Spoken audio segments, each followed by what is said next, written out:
Good morning students. मैं Hindi teacher रेखा सोनी आपके सामने आज हिंदी का चैप्टर नंबर 6 क्लास 12 और चैप्टर का नाम है शौर्य गाथा।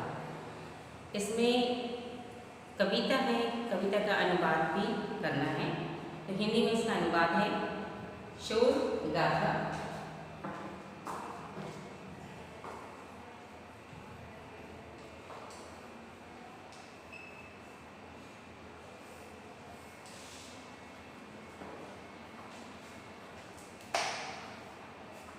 काव्यांश है इसका।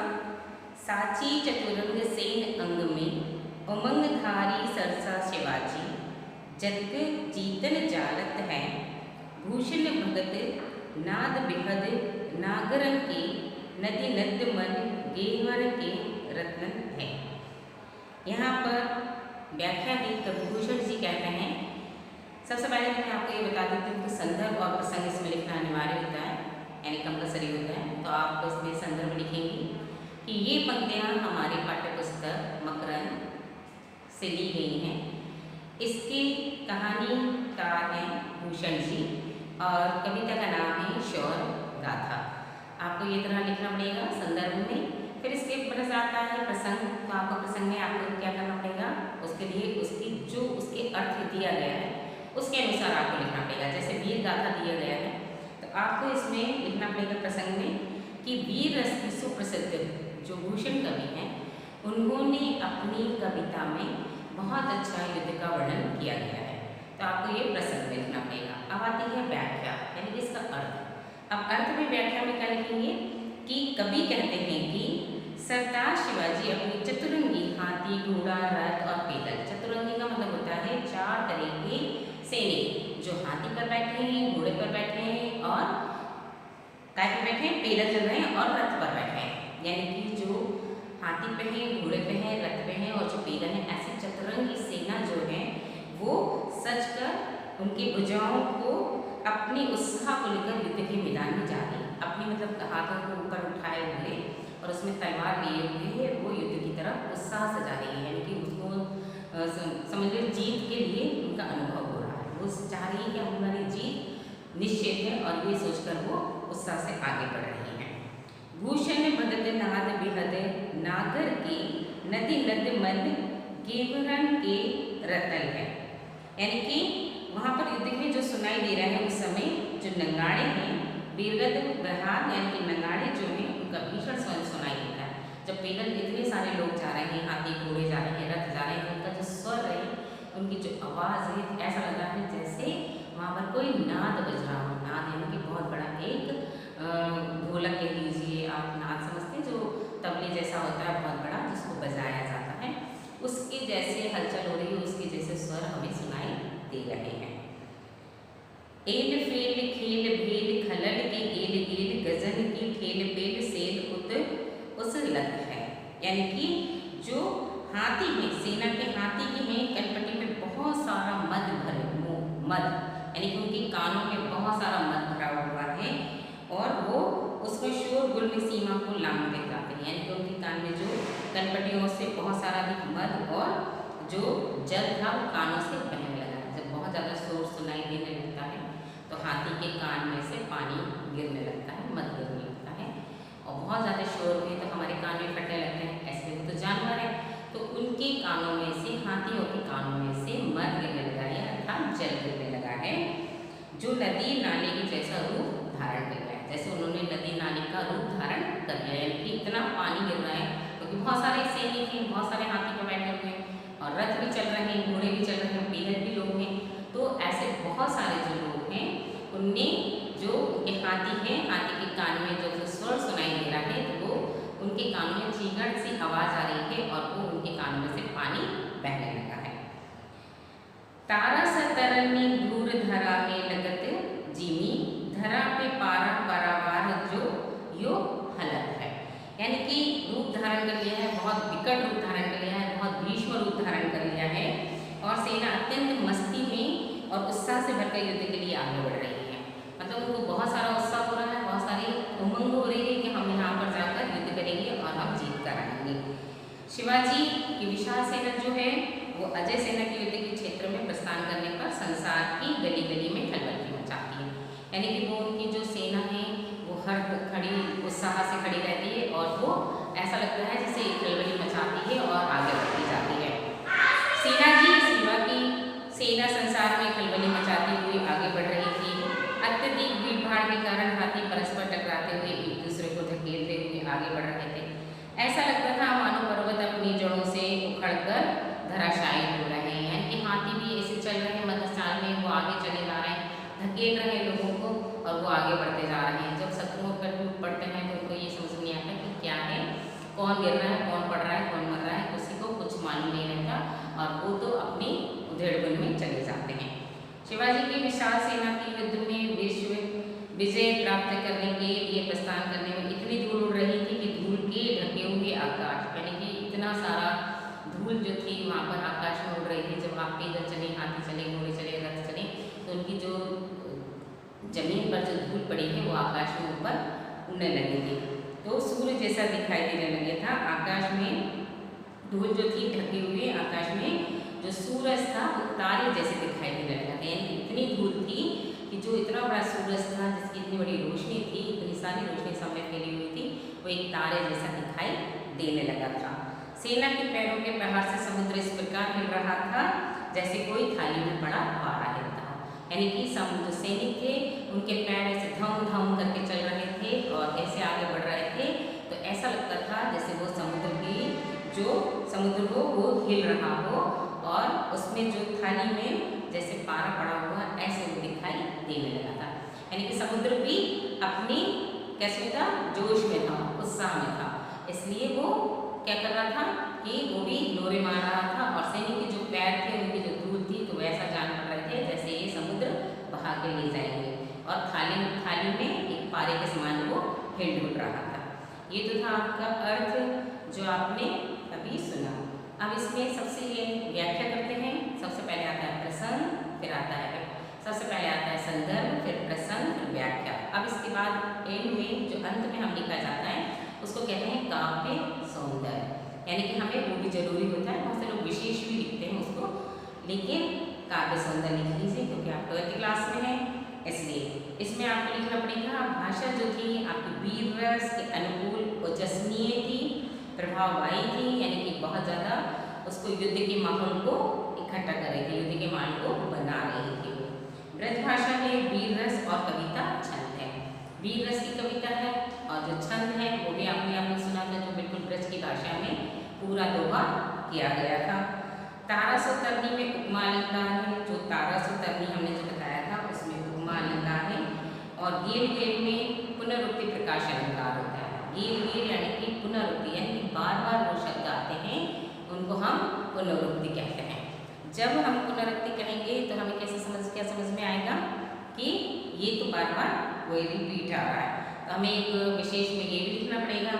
और अब आता है हमारा कौन सा वाला, सेकंड वाला जो होगा वो वाला। उसके लिए आपको संदर्भ क्या लिखना पड़ेगा, जो हमने आपको पूर्व में पहले बताया था वो आपको संदर्भ लिखना पड़ेगा। जैसे कि आप पूर्व अनुसार लिख दीजिए, उसको रिपीट नहीं करती। जब एक बार हम उस चीज़ को रिपीट कर लेते हैं, पहले वाले में लिख लेते हैं, तो हमें सेकंड वाले में रिपीट करने की जरूरत नहीं रहती, हम पूर्व अनुसार उसको लिख सकते हैं। प्रसंग यहाँ पर चेंज होते हैं, हमेशा प्रसंग हर एक दोहे में, हर एक कविता में, हर एक छंद में चेंज होते जाते हैं। प्रसंग इसलिए चेंज होते हैं क्योंकि उसका वर्णन अलग अलग तरीके से किया गया होता है। अब इसमें प्रसंग क्या होता है, इस वीर रस की सुप्रसिद्ध जो कवि भूषण है उनके द्वारा ये रचित की गई है कहानी, कविता। और इसमें शिवाजी की विशाल बलशाली सेना के सैनिकों की वीरता का, साहस का वर्णन किया गया है। अभी तो हमने क्या करा था, चतुरंगी सेना जो थी वो बिल्कुल सज-धज के तैयार होकर आगे बढ़ रही थी, लेकिन अब जब दूसरे वाले में आता है तो उसमें क्या होता है, सैनिक का वीर उनका शौर्य की गाथा बताते हैं, उनका साहस का वर्णन का बताया गया है। उसका दोहा भी ऐसा है जो वीर रस का साहस वर्णन करते हुए बताया गया है। इसमें कि छूटत कमान बान बंदूक अरुक बान, मुश्किल होत पुरचान नमो की ओठो, ताही समय शिवराज पुनके हल्ला कियो, दावा बांधी देशन पे वीरन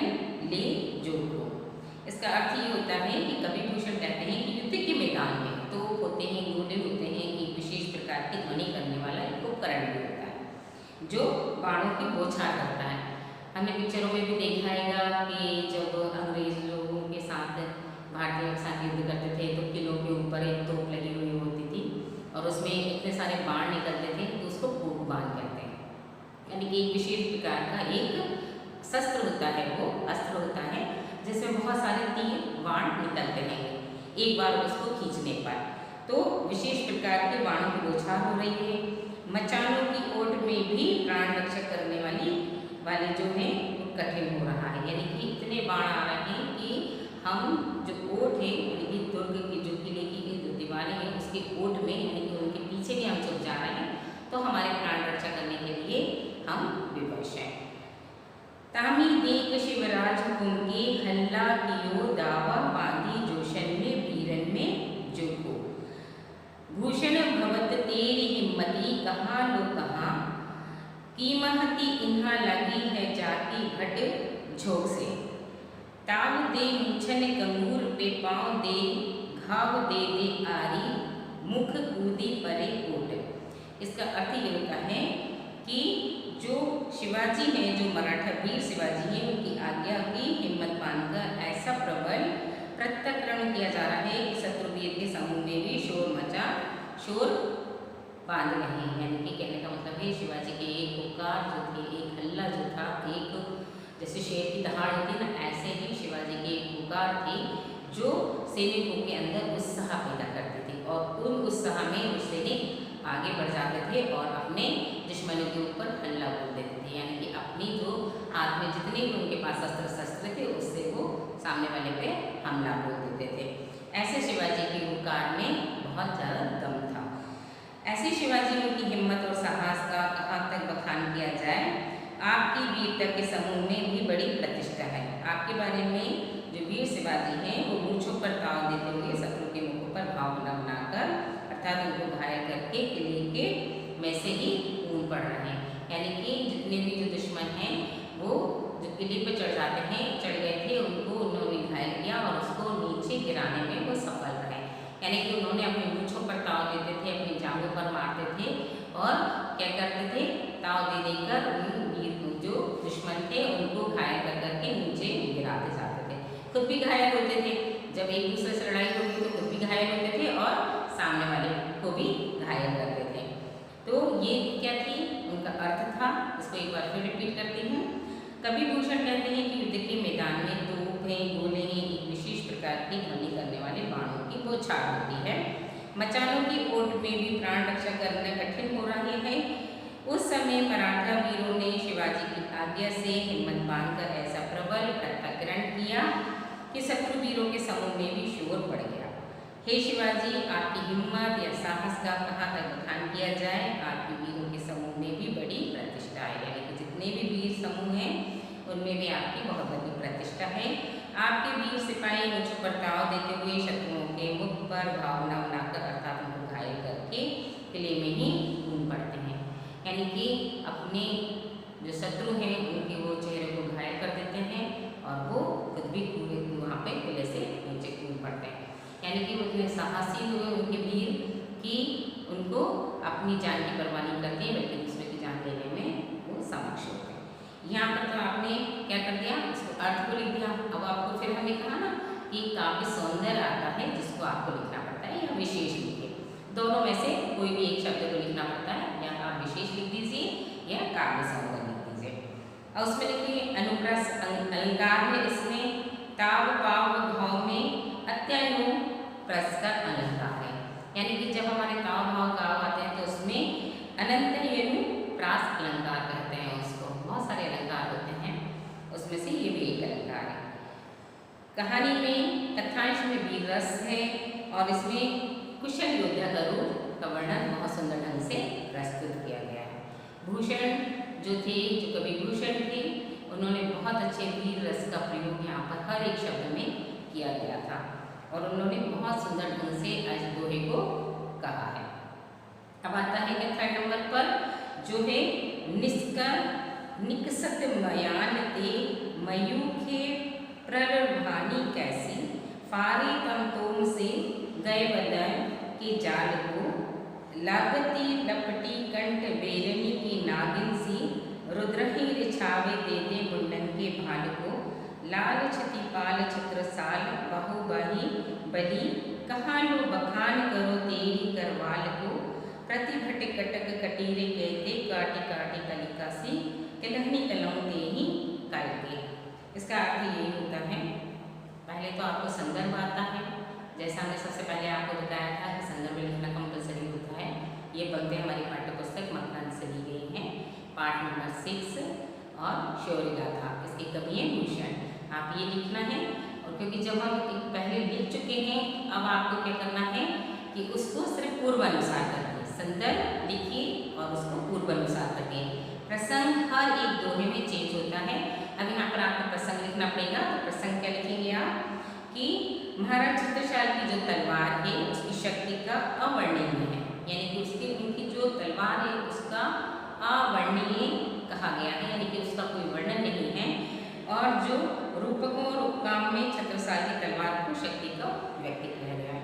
जो उनकी तलवार है उसको एक, जो उनकी बर्छी है उसको इसके शक्ति का एक रूप कहा गया है, यानी कि वो शक्ति इतनी तेज थी कि वो सबको मार काट रही थी और आगे बढ़ रही थी। महाराज छत्रसाल अर्थ इसका व्याख्या जिसको कहते हैं, महाराज छत्रसाल जब युद्ध करने लगते हैं तब उनके म्यान से निकलती हुई तलवार की चमक प्रलयकारी सूर्य के करोड़ों सूर्य प्रकाश के समान होती है। जब उन्होंने अपने म्यान से तलवार निकाली तो ऐसा प्रतीत हुआ जैसे अंधेरे में कोई सूरज की तेज रोशनी चारों तरफ फैल गई हो।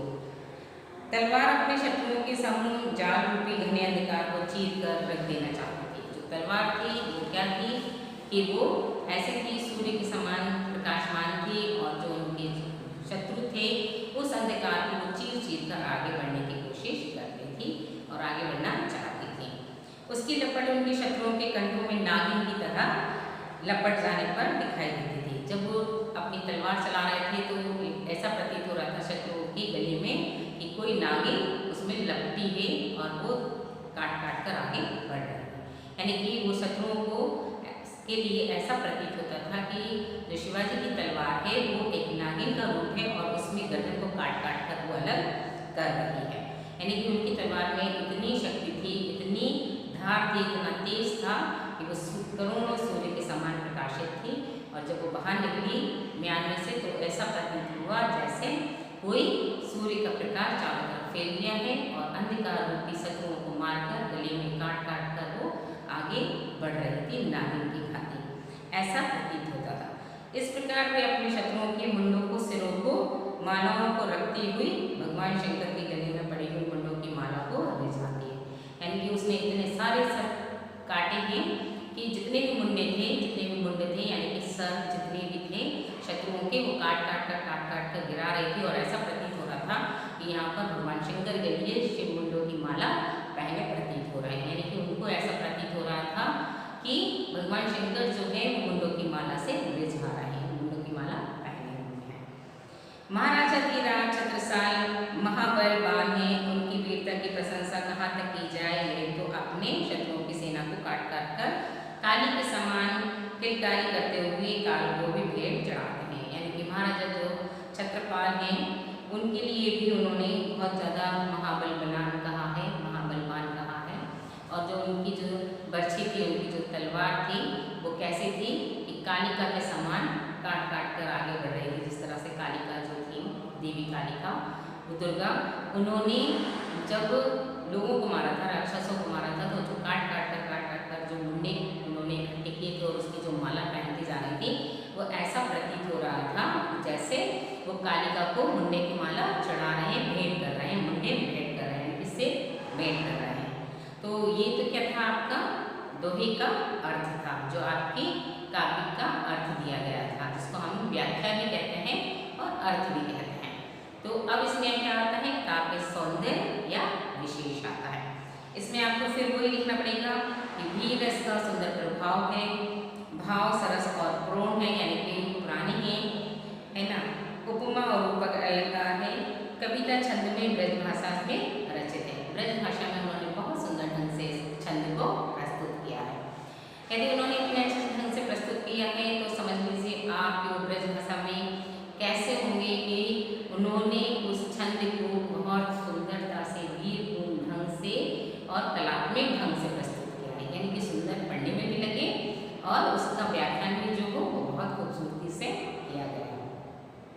ये तो आपका था छंद का व्याख्या।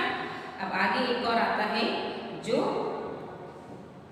भुज भुगनेश की वो संगनी भुजगनी सी खेती खेती खाती थी दारुणन दलन के बखतर पखावर बीच धसी जाती नीन पीरी पार जात परभा जो जलन के रया राम चंपत्ति के छत्रसाल महाराज भूषण सके करी बखान को बलन के पंछी पर छीने ऐसे परे पर छीने वीर तेरी बरछीने बर छीने हैं खलन के। बहुत अच्छा दोहा है, बहुत अच्छा छंद है। यानी कि इन्होंने भुज भुगनेश की संगिनी भुजंगिनी कहा है, यानी कि जो उनके हाथ की जो भुजा उनकी संगिनी है वो कौन है? एक बर्छी है जिसको खेती खेती खेती खेती का मतलब होता है बार बार उसको खदेड़ खदेड़ कर पीछे करते हुए दौड़ना, यानी कि उसको खदेड़ना, खदेड़ खदेड़ कर मारना उसको, यानी पकड़ना और खूब तेज मारना उसको, यहाँ तक वो भागे उसके पीछे पीछे दौड़ना, खेती खेती का मतलब होता है। तो यहाँ पर उन्होंने क्या कहा, जो उनकी तलवार है वो कैसी है, वो पकड़ पकड़ कर खेत मतलब दौड़ दौड़ लगा लगा कर उनको शत्रुओं को मार रही है। तो ये तो उसकी व्याख्या थी, लेकिन यहाँ पर फिर वही आता रहेगा कि संदर्भ आपका पूर्वानुसार करिएगा और प्रसंग हमेशा चेंज होता है। आपको इसमें प्रसंग कैसा लिखना पड़ेगा कि इस कवि में भूषण जी ने वीर राजा छत्रपाल के पराक्रम की प्रशंसा की है। आपको किसमें लिखना पड़ेगा? प्रसंग में लिखना पड़ेगा ये शब्द। अब आती है व्याख्या, जिसको हम अर्थ भी कहते हैं, व्याख्या भी कहते हैं। तो यहाँ पर हे राजा चंपत राय के सुपुत्र महाराज छत्रसाल, आपकी बर्छी आपकी भुजाओं की शेषनाग की साथनी नागिन के समान है, यानी कि जो शेषनाग है उनकी जो पत्नी नागिन है उनके समान उनकी बर्छी की उपमा की गई है। बहुत अच्छी उपमा की गई है कि जो बर्छी बताई गई है वो एक नागिन की तरह बताई गई है। जिस तरह से नागिन अपने शत्रुओं को देखकर डस लेती है, उसी तरह से बर्छी भी जो है वो शत्रुओं को ढूंढ ढूंढ कर उनको मार गिराती है, उनको खाती जाती है, यानी कि मार मार के गिराती जाती है। ये बर्छी की उपमा बहुत सुंदर ढंग से दी गई थी। ये बर्छी भयंकर एवं क्रूर शत्रुओं के बड़े बड़े समूह का पीछा करती हुई उनके प्राणों को चुन चुन कर खा जाती है, यानी कि चुन चुन कर मारती है, उसको पकड़ती है और उनको वहीं के वहीं दम तोड़ने पर मजबूर कर देती है। आपकी बर्छी तो शत्रुओं के शरीर को एक कब्जों और हाथियों के ऊपर पड़ी लोहे की जाली में इस प्रकार सीधी घुस जाती है जिस प्रकार कोई मछली पानी के प्रबल प्रभाव को चीरती हुई पार हो जाती है। बहुत अच्छी उपमा है। कहाँ से उपमा उन्होंने जोड़ी है कि जिस तरह से उनकी जो शत्रुओं के शरीर पर जो लोहे की कवच और जालियाँ लगी रहती थी, वो बर्छी उनको भी छेदती हुई सीधी उनके सीने में घुस जाती है, उनका दम तोड़ देती है। उसी प्रकार मीन यानी होती है मछली जिस तरह से पानी के बहाव को, पानी के वेग को चीरती हुई आगे उस पार निकल जाती है, यानी कि उस को जहाँ पर उसका बहुत सारा पानी होता है, यहाँ पर गिरने की संभावना रहती है। जैसे कहते हैं ना, पानी बहुत तेज वेग से नीचे गिर रहा है, तो वहाँ से भी वो पार होते हुए वो समतल स्थल पर, यानी कि जहाँ पर पानी बहुत आराम से बहता है वहाँ पर पहुँच जाती है। यानी कि उसी तरह से बर्छी की उपमा भी उन्होंने बहुत अच्छे मीन से कही है, यानी कि मछली से कही है और बहुत अच्छी व्याख्या दी है। जिस प्रकार कोई मछली पानी के प्रबल बहाव को चीरती हुई पार हो जाती है, भूषण कहते हैं कि हे महाराज छत्रसाल, आपकी शक्ति का मैं तो क्या कोई भी वर्णन नहीं कर सकता। आपकी बर्छी से कट कट कर शत्रु सिपाही धरती पर गिरकर इस प्रकार झटपटा रहे हैं जैसे पर कटे पक्षी झटपटाते हैं। यानी कि उन्होंने कैसे कहा कि जो बर्छी है उनकी किसी का हाथ काट रही है, किसी की गर्दन काट रही है, किसी की धड़ काट रही है, किसी की छाती में घुस रही है, ऐसे वो चल रही है बर्छी। और उसी प्रकार जिस प्रकार पक्षी जो होते हैं वो पंख बिना फड़फड़ाते हैं, और ऐसे ही वो पैर हाथ और अपने धड़ के बिना वो फड़फड़ाते हैं और वहीं पर दम तोड़ देते हैं। इसी तरह से उन्होंने पक्षी की उपमा भी एक घायल मनुष्य की कही है।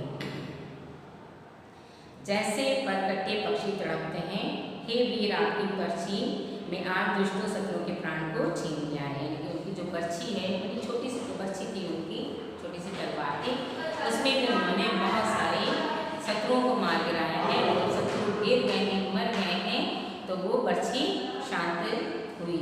मतलब कहने का होता है, जब तक उसके सामने जितने भी शत्रु आए उन्होंने सब शत्रुओं को मारा गिराया और खाती गई, निगलती गई, और आखिर में उन्होंने उसको शांति तौर पर जब मिली, जब देखा पूरे शत्रु ना खत्म हो गए। अब ये तो था आपका क्या अर्थ था जो व्याख्या के रूप में था। इसमें भी आपको विशेष या काव्य सौंदर्य लिखना पड़ेगा। जिस तरह से लिखना पड़ेगा, अनुप्रास अलंकार प्रत्येक पद में है। अनुप्रास अलंकार बहुत खूबसूरती है, बहुत हर एक पद में उन्होंने दिया गया हुआ है। वर्षी की शक्ति और कार्य क्षमता की व्याख्या है, यानी कि बहुत सुंदर व्याख्या है। वर्षी की व्याख्या उन्होंने बहुत अच्छे से तरीके से की थी। एक तो नागिन के रूप में की और दूसरी उन्होंने मीन के रूप में की कि घायल कैसे करती हैं, और जो हाथी के जैसे समान, यानी कि जो उनकी कवच लगा रहता है मनुष्य के ऊपर, इंसान के ऊपर, शत्रु के ऊपर जो कवच था, जो लोहे की जालियाँ पहने हुए थे, उसको भी चीरती हुई सीधे उनके सीने में पार करती थी। इस तरह उन्होंने बहुत अच्छे उपमा अलंकार की कहा गया है, बहुत खूबसूरत ढंग से था। अनुप्रास अलंकार एक पद में है, आपकी भावार्थ और उसमें था काव्य सौंदर्य। अब आगे आता है आपका इसमें क्वेश्चन आंसर। अब इसमें छत्रपाल के आगे भी बहुत सारी चीज़ दी गई हुई थी कि कैसे वो अपनी वीर गाथाओं के लिए प्रसिद्ध थे। शिवाजी ने अपने युद्ध में किस किस तरह की भूमिका को अदा किया था, किस किस भूमिका का वर्णन उन्होंने युद्ध में बताया है। वर्षी का नागिन के रूप में उन्हें उपमा दी है, और ऐसे बहुत सारे ऐसे शब्द जो थे वो हमारे लिए अतुलनीय हैं और वर्णनीय हैं। अब यहाँ पर हम आपको बता रहे हैं कि यहाँ पर तरणी जो शब्द दिया गया है, अभी तो यहाँ पर आपको शब्द अर्थ हैं उसको पूरा करना पड़ेगा। शब्द अर्थ के बाद आते हैं क्वेश्चन आंसर। जो क्वेश्चन आंसर हैं आपके वो होंगे कि किस प्रकार की सेना को चतुरंगी सेना कहा गया है। आपको पता है, अभी सबसे पहले स्टार्टिंग में बताया था कि किस प्रकार की सेना को चतुरंगी सेना कहा गया है। चतुरंगी का मतलब होता है चार तरह की सेना, जो हमारे सबसे पहले दोहे में आया था कि घोड़ा, हाथी, रथ और पैदल। पैदल सैनिक हमारी चतुरंगी सेना है, यानी कि हमारे चार तरह की जो सैनिक थे, जिसमें हाथी पे थे, घोड़े पे थे, रथ पर थे और पैदल थे, वो सारी हमारी सेना क्या कहलाती है, चतुरंगी सेना कहलाती है। तो ये था आपका लघु उत्तरीय का पहला वाला आंसर। अब सेकंड क्वेश्चन है, युद्ध के समय किसकी आवाज़ दूर दूर तक सुनाई पड़ी। युद्ध के समय किसकी आवाज़ सुनाई पड़ी थी, उत्साह उत्पन्न करने वाली नगाड़ों की आवाज़ दूर दूर तक सुनाई पड़ी। उत्साह उत्पन्न करने वाली, आपको मालूम है कि कितने तेज तेज चल रहे थे, उनके नगाड़ों की आवाज़ दूर दूर तक सुनाई पड़ी। क्वेश्चन है, शत्रु सैनिक किसकी आड़ लेकर शस्त्र चला रहे थे। मोर्चा, शत्रु सैनिक जो था वो मोर्चा की आड़ लेकर शस्त्र चला रहे थे। मोर्चा जो बननी थी वहाँ पर उसको आड़ में ओट में लेकर वो अपने शस्त्र चला रहे थे। कौन कौन से शस्त्र जो थे शत्रु सैनिक चला रहे थे, वो थे तो बंदूक और गोपवान जैसे शस्त्र चला रहे थे। सैनिक जो शत्रु सैनिक थे वो कौन कौन से शस्त्र चला रहे थे, तोप थी, बंदूक थी और गोपवान थे। हमने कहा सबसे पहले स्टार्टिंग में बताया था कि जो अंग्रेज थे उनके पास भी कुछ ऐसे ही शस्त्र थे जो वहाँ वो हिंदुस्तानी पर यूज़ करते थे, हिंदुस्तानियों को मारने के लिए वो प्रयोग किया करते थे। तो ऐसे ही यहाँ पर जो शत्रु थे उनके पास भी ऐसे ही जो अस्त्र थे जो वो चला रहे थे। कवि ने शेषनाग और उनके संगनी किसे कहा गया है, क्वेश्चन है, इसका आंसर है कवि ने छत्रसाल की भुजाओं को शेषनाग और उसकी वर्षी को नागिन कहा। जो उनकी भुजाएं थी वो बड़ी बलशाली थी, वो शेषनाग के समान दिखाई देती थी, और जो उनकी छोटी सी वर्षी थी वो एक नागिन का प्रतीक थी और नागिन के समान वो थी, क्योंकि उसने बहुत सारे शत्रुओं को मुंडे मारे थे, गर्दन उड़ा रही थी, उनका घायल करती हुई, उनको खाती हुई और उनको मारती हुई आगे बढ़ रही थी। इसलिए नागिन हमेशा जब बदला लेती है तो वो पूरी तरह से अपने दुश्मन का सफाया कर देती है। इसी तरह से जो वर्षी भी थी वो भी अपने दुश्मनों का साफ करती हुई आगे बढ़ रही थी। ये तो थे आपके लघु उत्तरीय प्रश्न। अब आता है दीर्घ उत्तरीय प्रश्न, जिसमें शिवाजी की युद्ध अभिनय का वर्णन करना है। तो शिवाजी की युद्ध की जो थी चतुरंगी सेना थी, घोड़े थे, रथ, हाथी और पैदल थे। वो सारी सेना जो थी बड़े उत्साह से सुसज्जित होकर युद्ध के मैदान की ओर जा रही थी, और जितने भी सैनिक और थे साहस और उत्साह से उत्पन्न होते थे कि हाँ बहुत ज़्यादा चल रहे हैं, मतलब अच्छा लग रहा है, युद्ध करने जा रहे हैं, जीत होगी। और उनके नगाड़े बड़े जोर जोर से बज रहे थे, सैनिक में उत्साह और उमंग थी, और हाथियों की जो गढ़स्थल से अत्यधिक मत बह रहा था, यानी कि उसके जो शोर से उनके कानों में जो पानी बह रहा था, जल बह रहा था, मत बह रहा था, वो ऐसा प्रतीत होता था जैसे ये नालों और हाथी के परस्पर टकराने से ऐसा लगता था मानो पर्वत बढ़ रहे हों। यहाँ पर ये सारा वर्णन हमने पढ़ा था, सारे का सारा वर्णन आपको करना है। और ऐसा प्रतीत होता था उन धूल से कि आकाश का जो सूरज है वो बिल्कुल एक तारे के समान हमें दिखाई देने लगा था, और उस समय दिन में भी अंधकार होने लगा था। ऐसे ही आपको पूरी की पूरी आपको वर्णन करना पड़ेगा युद्ध का। सेकंड वाला क्वेश्चन है, शिवाजी की सेना ने किस प्रकार शत्रु पर आक्रमण किया था? मोर्चेबंदी की ओट में किया था। हमने सबसे पहले इसको पढ़ा था कि मोर्चे की ओट में किया था शत्रु पर, तो बंदूक और गोपवान से आक्रमण किया। इस आक्रमण से शत्रुओं की सेना में घबराहट उत्पन्न हो गई। बहुत सारे ऐसे शस्त्र थे जिनके कारण उन्होंने शत्रु पर आक्रमण किया था। छत्रसाल की बर्छी की विशेषता लिखिए। क्वेश्चन नंबर 3 है दीर्घोत्तरीय का। छत्रसाल की बर्छी नागिन की भांति शत्रुओं को चुन चुन कर मारती थी, और शरीर में कवच और हाथी पर पड़ी लोहे की जाल जो थे वो मछलियों की तरह वो सीधी घुसकर चीर देती थी। यानी कि जो उसकी बर्छी थी वो सीधी घायल कर देती थी। हाथी के ऊपर जो लोहे के जाल भी लगे रहते थे वो उनको भी अंदर धंस जाती थी, और जो शत्रु कवच पहने हुए रहते थे, अपने जो सीने पर ढका रहता था कवच, वो भी उसको मारकर चीर कर अंदर पहुंच जाती थी। यानी कि उनके घायल कर देती थी, सीनों को भी घायल कर देती थी और वो घायल हो जाते थे।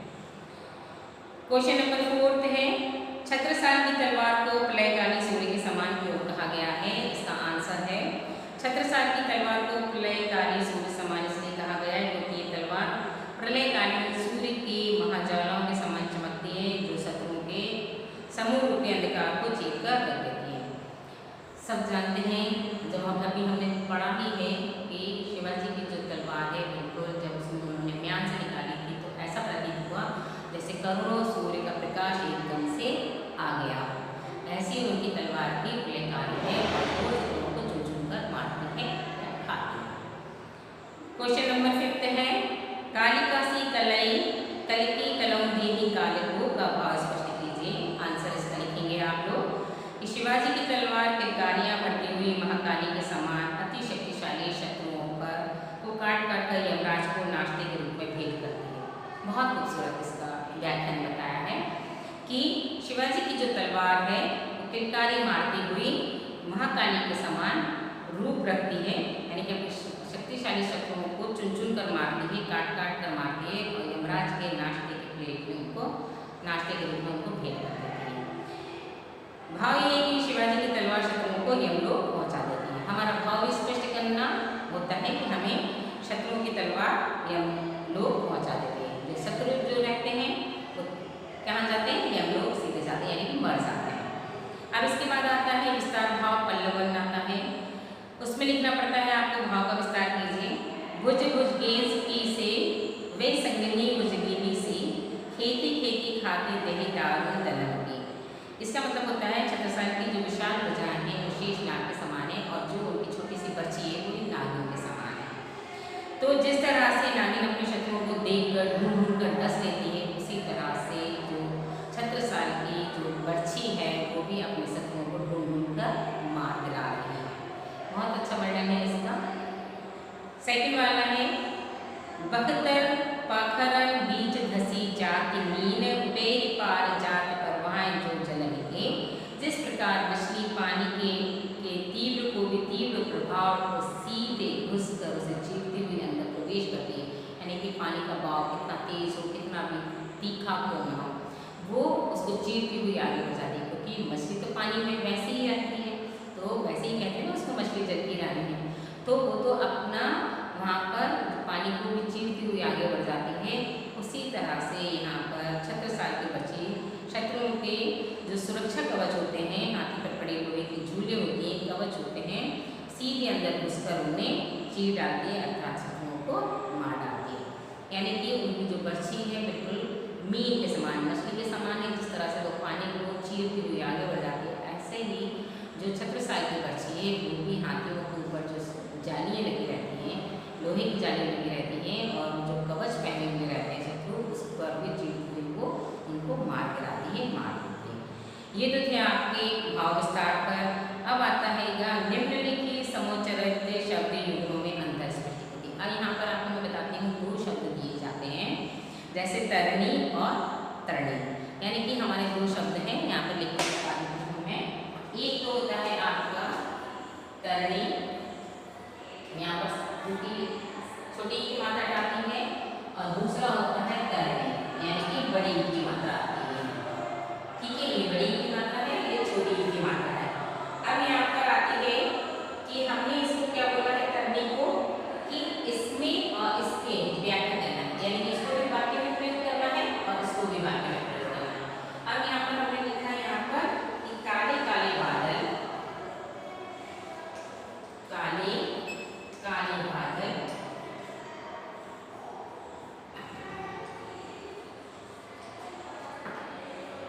बादलों ने तरणी, यानी कि छोटी की मात्रा, को ढक लिया, को ढक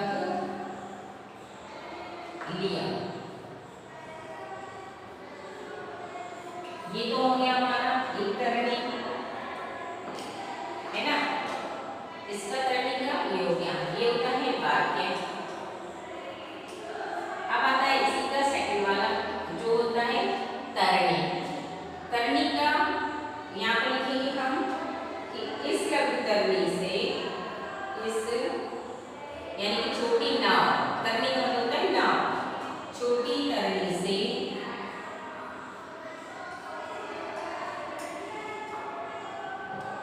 ये सागर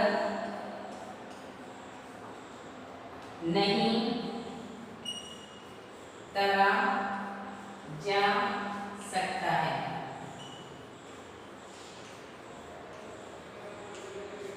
ठीक है, यहाँ पर मैं सेकंड वाला लिख दिया, इस लघु तरणी से सागर तरा नहीं जा सकता है, यानी कि नाव से। तरणी का मतलब होता है काले काले बादलों ने तरणी को ढक लिया, यानी कि सूर्य को।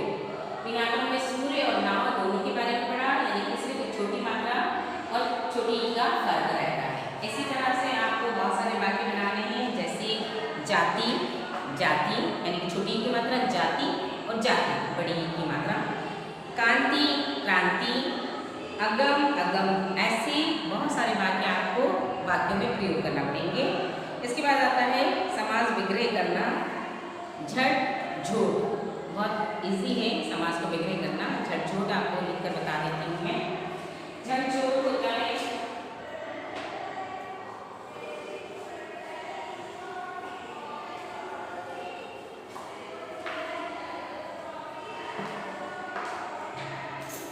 आप यहाँ पे लिखेंगे समास, समास, फिर यहाँ पे लिखेंगे समास विग्रह,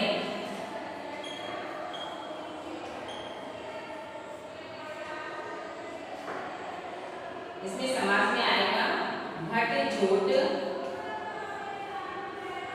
समास विग्रह करेंगे भट का झोट, यानी कि वीरों का समूह, वीरों का समूह, यानी कि कौन सा समाज हुआ, तत्पुरुष समाज। यहाँ पर समास का नाम भी आएगा, समास का नाम यहाँ पर आएगा तत्पुरुष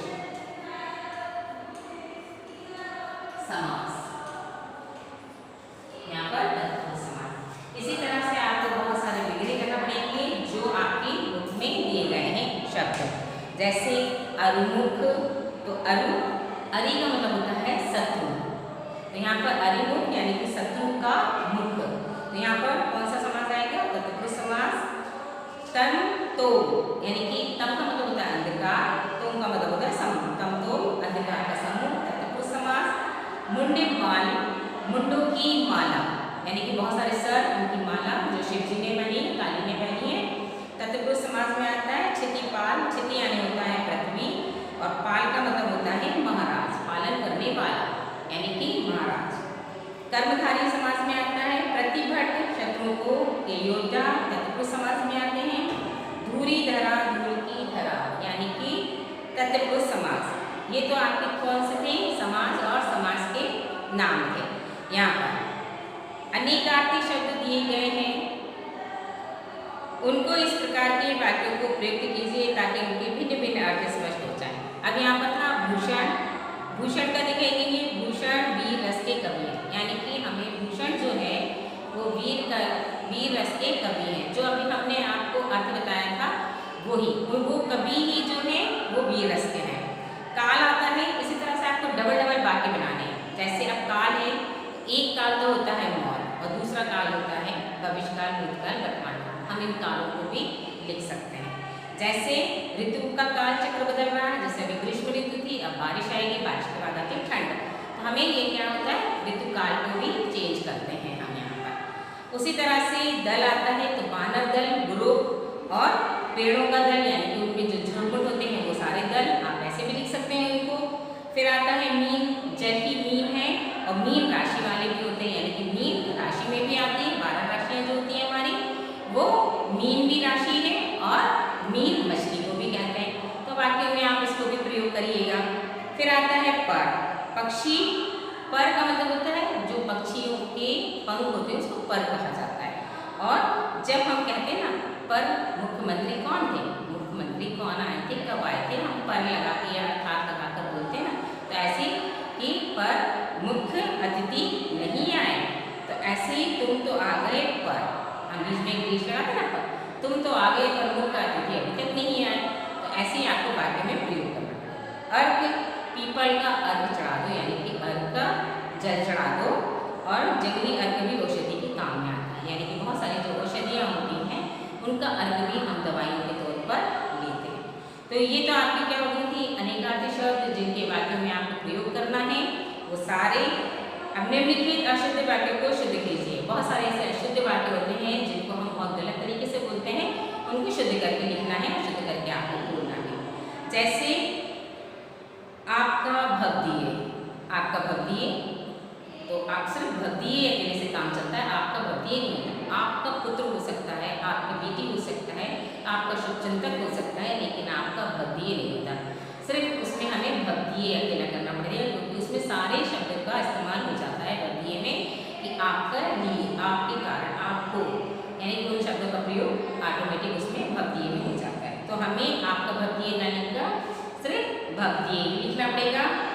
फिर आता है आपसे मेरी केवल मात्र इतनी अपेक्षा है कि आप समय पर कार्यक्रम में पधारें। बहुत बड़ा सेंटेंस है, अशुद्ध है, लेकिन आपसे मेरी मात्र इतनी अपेक्षा है कि आप समय पर कार्यक्रम में पधारें। देखिए बहुत छोटा सा सेंटेंस बन गया वो, हमने इतना सारा बड़ा था उसके बाद बिल्कुल छोटा सा कर दिया। अब आता है शीला के मस्तक में भारी सर दर्द, शीला के मस्तक में भारी सर दर्द है। बाकी कुछ अटपटा सा लग रहा है ना, लेकिन अब उसको कैसा लिखेंगे, शीला के मस्तक में बहुत दर्द है या शीला के मस्तक में दर्द है। अब भारी सर दर्द है ऐसा थोड़ी ना लिख पाएंगे ना, कि मस्तक में भारी दर्द है। तो यहाँ पर हमें क्या लिखना पड़ेगा सही शुद्ध में, कि शीला के मस्तक में बहुत दर्द है। बहुत हो गया, बहुत सारा है ना। अब आता है हमारे देश में गुलामी की दास्तां कई शताब्दियों तक छाई रही है। हमारे देश में गुलामी कई शताब्दियों तक छाई रही है ना। बहुत सिंपल वाक्य जो हमें सरल रूप में लिखना पड़ते हैं। आप सादर पूर्वक आमंत्रित हैं, आप सादर पूर्वक आमंत्रित हैं, सादर का भी आप कोई पूर्वक का वही मतलब होता है, तो आप इसमें शुद्ध वाक्य में लिखेंगे आप सादर आमंत्रित हैं, आप सब लोग आए।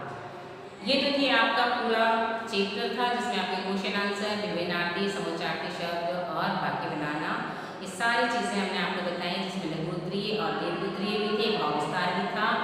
इसी तरह से आपको पूरा ये नोटबुक में लिखना है और इसको अर्थ सहित लिखना है। आपका प्रसंग, संदर्भ, व्याख्या और विशेष, यानी कि काव्य सुंदर। इसी के साथ ही आपका 6 वाला चैप्टर शौर्य गाथा